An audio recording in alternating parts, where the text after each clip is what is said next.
Sleeping Beauties is a collection-based exhibition, so it's focusing on our permanent collection. And the idea is to reawaken garments in our collection through the senses.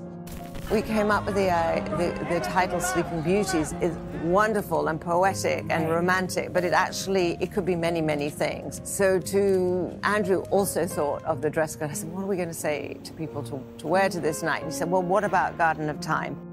The museum is definitely a celebration of the wheel, especially also the Met Gala in that context is also a celebration. It's a celebration of fashion. It's a celebration of the arts in the broadest sense. It's also a celebration of communities, especially also communities here in New York. I've always been quite reluctant to include technology actually within exhibitions because I want people to focus on the actual clothing as artworks. My favorite element of the exhibition is always the pleasure of seeing the visitors that come and see the show and understand the magic of what Andrew produces every year, and that really is the biggest reward that we have. We wanted to reawaken garments in our permanent collection through the senses. So when a garment enters the Met's collection, its status is changed irrevocably. It can't be worn anymore, it can't be smelled, it can't be heard, it can't be touched. The only sense you're left with really is the sense of sight. How I started off the exhibition, I had the idea of reawakening garments in the collection.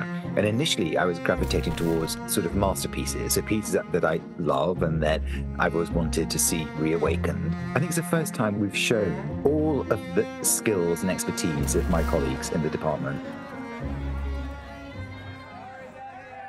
As I began to sort of look at the storyboard, there was no connection beyond the fact that they were just incredible objects. And I was really struck by how many garments we have in our collection that are inspired by the natural environment. And the more I thought about it, the more I thought, gosh, nature actually is the ultimate metaphor for fashion in terms of its rebirth and its renewal, the cycles of fashion, the cycles of nature. Again, it was important to us. Part of that was to focus on fashion cycles, the idea of the cyclicity of fashion, but also the cyclicity of nature. I wanted to focus on the symbolism of flowers and the changing symbolism of flowers. So I chose a poppy. We have some extraordinary examples of designers engaging with the poppy, but the poppy as a symbol has often been associated, really since sort of classical times, the idea of death and mortality and blood. There's a sort of odd energy that when you look at them, it's almost as if the historical piece informs the contemporary piece enlivens the historical piece, but there is this sort of like almost electrical current when you see them together.